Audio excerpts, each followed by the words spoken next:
ओम श्री परमात्मने नमः। श्रीमद् भगवद गीता अथ षष्ठो अध्यायः। पांचवें अध्याय के आरंभ में अर्जुन ने यह बात पूछी थी कि सांख्य योग और कर्मयोग इन दोनों में श्रेष्ठ कौन है। इसके उत्तर में भगवान ने कहा कि ये दोनों ही कल्याण करने वाले हैं, परंतु कर्म संन्यास और कर्मयोग इन दोनों में कर्मयोग श्रेष्ठ है। तयोस्तु कर्म संन्यास सात कर्म योगो विशिष्यते। अब दोनों कल्याण करने वाले कैसे हैं, इसका वर्णन भगवान ने 5वें अध्याय के 26वें श्लोक तक किया। फिर सांख्य योग और कर्मयोग के लिए उपयोगी और स्वतंत्रता से कल्याण करने वाले ध्यान योग का संक्षेप से 2 श्लोकों में वर्णन किया तथा अंत में अपनी ही तरफ से भक्ति की भी निष्ठा बताकर 5वें अध्याय के विषय का उपसंहार किया। पुनः कर्मयोग की श्रेष्ठता बताने के लिए भगवान 6ठे अध्याय का विषय प्रारंभ करते हैं। श्री भगवान उवाच अनाश्रितः कर्म फलम कार्य कर्म करोति यः स सन्यासी च योगी च न निरागीर्न चाक्रिय। इसकी व्याख्या इस प्रकार है। अनाश्रितः कर्म फलम, इन पदों का आशय यह प्रतीत होता है कि मनुष्य को किसी उत्पत्ति विनाशशील वस्तु, व्यक्ति, घटना, परिस्थिति, क्रिया आदि का आश्रय नहीं रखना चाहिए, कारण कि यह जीव स्वयं परमात्मा का अंश होने से नित्य निरंतर रहने वाला है और यह जिन वस्तु, व्यक्ति आदि का आश्रय लेता है वे उत्पत्ति विनाशशील तथा प्रशिक्षण परिवर्तित होने वाले हैं। वे तो परिवर्तनशील होने के कारण नष्ट हो जाते हैं और यह रीता का रीता रह जाता है। केवल रीता ही नहीं रहता अपितु उसके राग को पकड़े रहता है। जब तक यह उसके राग को पकड़े रहता है तब तक इसका कल्याण नहीं होता, अर्थात वह राग उसके ऊंच नीच योनियों में जन्म लेने का कारण बन जाता है। गीता 13वें अध्याय का 21वां श्लोक। अगर यह उस राग का त्याग कर दे तो यह स्वतः मुक्त हो जाएगा। वास्तव में यह स्वतः मुक्त है ही, केवल राग के कारण उस मुक्ति का अनुभव नहीं होता। अतः भगवान आगे कहते हैं कि मनुष्य कर्म फल का आश्रय न रखकर कर्तव्य कर्म करे। कर्म फल के आश्रय का त्याग करने वाला तो नैष्ठिक ही शांति को प्राप्त होता है, पर कर्मफल का आश्रय रखने वाला बंध जाता है। गीता 5वें अध्याय का 12वां श्लोक। स्थूल, सूक्ष्म और कारण, ये तीनों शरीर कर्मफल हैं। इन तीनों में से किसी का भी आश्रय न लेकर इनको सबके हित में लगाना चाहिए। जैसे स्थूल शरीर से क्रियाओं और पदार्थ को संसार का ही मानकर उनका उपयोग संसार की सेवा में करें। सूक्ष्म शरीर से दूसरों का हित कैसे हो, सब सुखी कैसे हो, सबका उद्धार कैसे हो, ऐसा चिंतन करें। और कारण शरीर से होने वाली स्थिरता का भी फल संसार के हित के लिए अर्पण करें, कारण कि ये तीनों शरीर अपने नहीं हैं और अपने लिए भी नहीं हैं, अपितु संसार के और संसार की सेवा के लिए हैं। इन संसार की सेवा के साथ अभिन्नता और अपने स्वरूप के साथ भिन्नता है। इस तरह इन तीनों का आश्रय न लेना ही कर्मफल का आश्रय न लेना है और इन तीनों से केवल संसार के हित के लिए कर्म करना ही कर्तव्य कर्म करना है। आश्रय न लेने का तात्पर्य हुआ कि साधन रूप से तो शरीर आदि को दूसरे के हित के लिए काम में लेना है, पर स्वयं उनका आश्रय नहीं लेना है, अर्थात उनको अपना और अपने लिए नहीं मानना है, कारण कि मनुष्य जन्म में शरीर आदि का महत्व नहीं है, अपितु शरीर आदि के द्वारा किए जाने वाले साधन का महत्व है।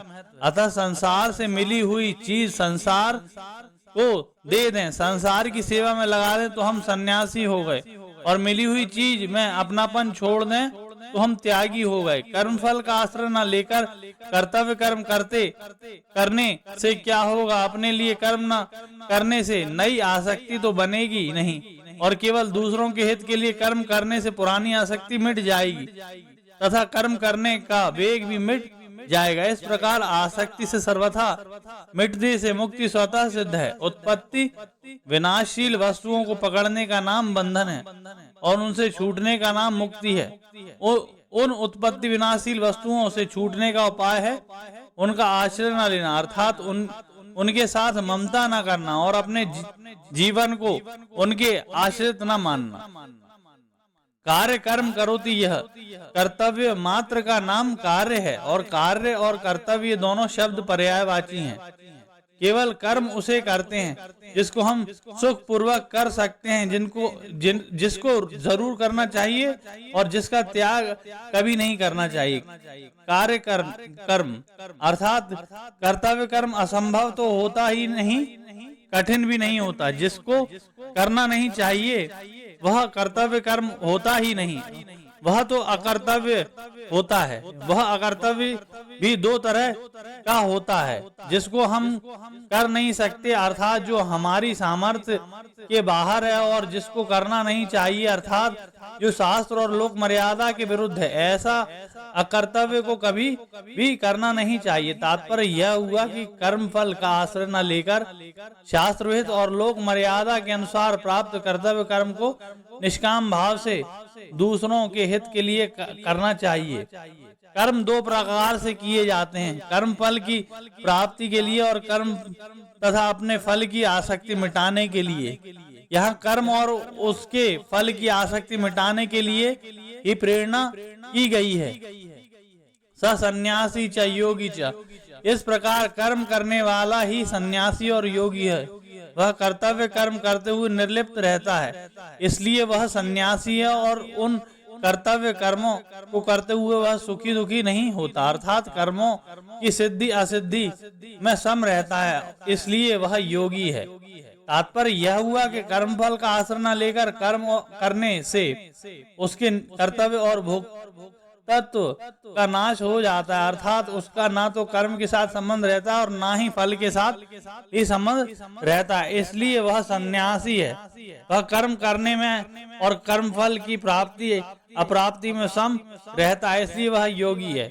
यहाँ पहले सन्यासी पद कहने से यह भाव मालूम देता है कि अर्जुन स्वरूप से कर्मों के त्याग को श्रेष्ठ मानते थे, इसलिए अर्जुन ने दूसरे अध्याय के 5वें श्लोक में कहा था कि युद्ध करने की अपेक्षा भिक्षा मांगकर जीवन निर्वाह करना श्रेष्ठ है। इसलिए यहाँ भगवान पहले सन्यासी पद देकर अर्जुन से कह रहे हैं कि हे अर्जुन, तू जिसको सन्यास मानता है वह वास्तव में सन्यास नहीं, अपितु जो कर्म फल का आश्रय छोड़कर अपने कर्तव्य रूप कर्म को केवल दूसरों के हित के लिए कर्तव्य बुद्धि से करता है, वही वास्तव में सच्चा सन्यासी है।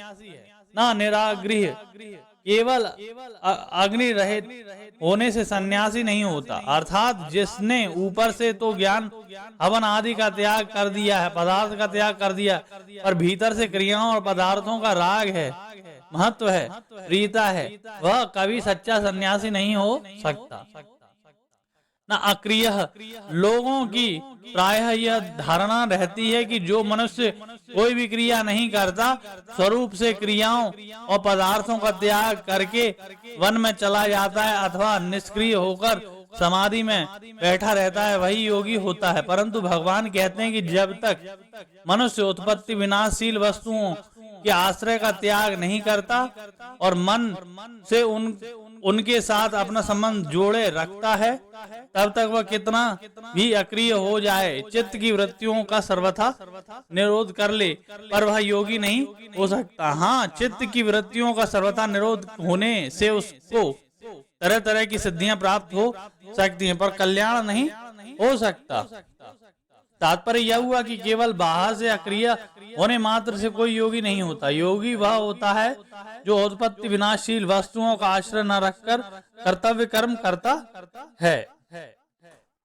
मनुष्यों में कर्म करने का एक वेग रहता है, जिसको कर्मयोग की विधि से कर्म करके ही मिटाया जा सकता है, अन्यथा वह शांत नहीं होता। प्रायः यह देखा गया है कि जो साधक संपूर्ण क्रियाओं से उपरत होकर एकांत में रहकर जाप ध्यान आदि साधन करते हैं, ऐसे एकांत प्रिय अच्छे साधकों में भी लोगों का उद्धार करने की प्रवृत्ति बड़े जोरों से पैदा हो जाती है, और वे एकांत में रहकर साधन करना छोड़कर लोगों के उद्धार की क्रियाओं में लग जाते हैं। सकाम भाव से अर्थात अपने लिए कर्म करने से कर्म करने का वेग बढ़ता है और वह वेग तभी शांत होता है जब साधक अपने लिए कभी किंचित मात्र भी कोई कर्म नहीं करता, अपितु संपूर्ण कर्म केवल लोक हितार्थ ही करता है। इस तरह केवल निष्काम भाव से दूसरों के लिए कर्म करने से कर्म करने का वेग शांत हो जाता है और समता की प्राप्ति हो जाती है।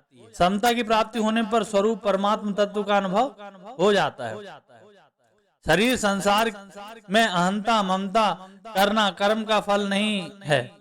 यह अहंता ममता तो मनुष्य की मानी हुई है, अतः यह बदलती रहती है। जैसे मनुष्य कभी गृहस्थ होता है तो वह अपने को मानता है कि मैं गृहस्थ हूँ, और वह जब साधु हो जाता है तब अपने को मानता है कि मैं साधु हूँ, अर्थात उसकी मैं गृहस्थ हूँ यह अहंता मिट जाती है। ऐसे ही यह वस्तु मेरी है, इस प्रकार मनुष्य की उस वस्तु में ममता रहती है, और वह वस्तु जब दूसरों को दे देता है तब वह वस्तुओं में ममता नहीं रहती। इससे यह सिद्ध हुआ कि अहंता ममता मानी हुई वास्तव में नहीं है।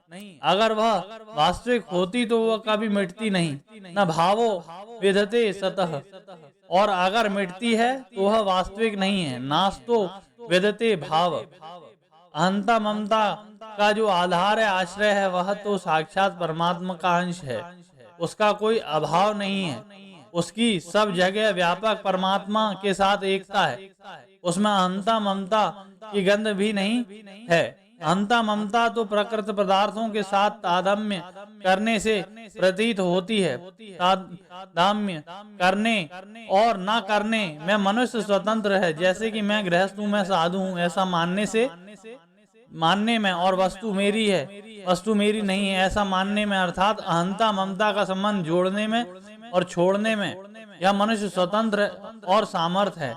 इससे यह पराधीन और असमर्थ नहीं है, क्योंकि शरीर आदि के साथ संबंध स्वयं चेतन ने जोड़ा है, शरीर तथा संसार ने नहीं। अर्थात जिसको जोड़ना आता है उसको तोड़ना भी आता है। पूर्व श्लोक में यह कहा गया कि जो सन्यासी है वही योगी है। इसका एकत्व किसमें है, इसका वर्णन आगे के श्लोक में करते हैं। यम संन्यास समिति प्राहुर योगम तम विधिम पांडव न हस्त्र संकल्पो योगी भवति कश्चन। इसकी व्याख्या इस प्रकार है। यम संन्यास समिति प्राहुर योगम तम विधिम पांडव।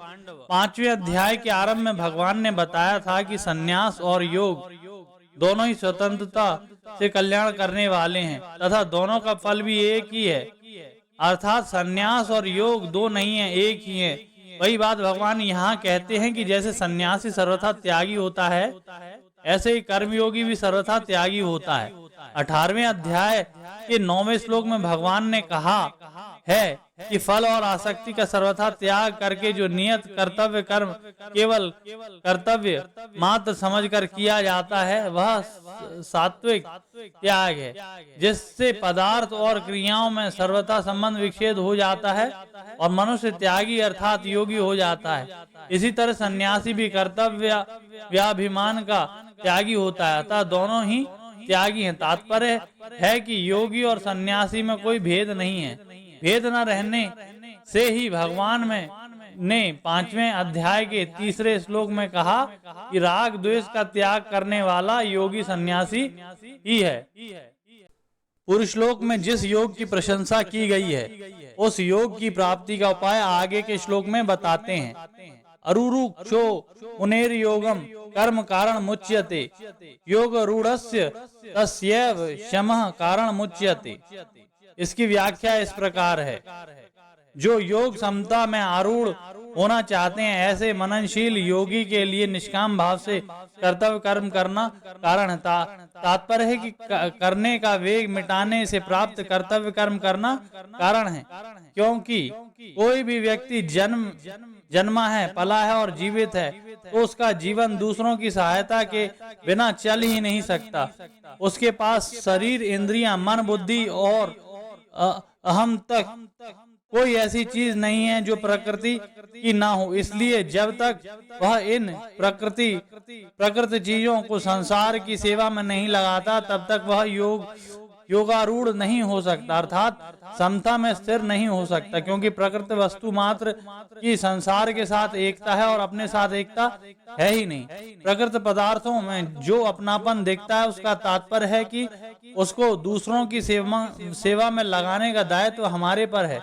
अतः उन सबको दूसरों की सेवा में लगाने का भाव होने से संपूर्ण क्रियाओं का प्रवाह संसार की तरफ हो जाएगा और वह स्वयं योगारूढ़ हो जाएगा। यह बात भगवान ने दूसरी जगह अन्वय व्यतिरेक रीति से कही है कि यज्ञ के लिए अर्थात दूसरों के हित के लिए कर्म करने वालों के संपूर्ण कर्म लीन हो जाते हैं, अर्थात किंचित मात्र भी बंधनकारक नहीं होते, और यज्ञ से अन्यत्र अर्थात अपने लिए किए गए कर्म बंधनकारक होते हैं।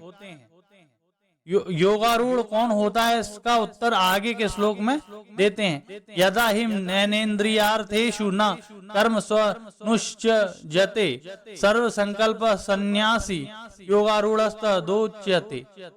इसकी व्याख्या इस प्रकार है।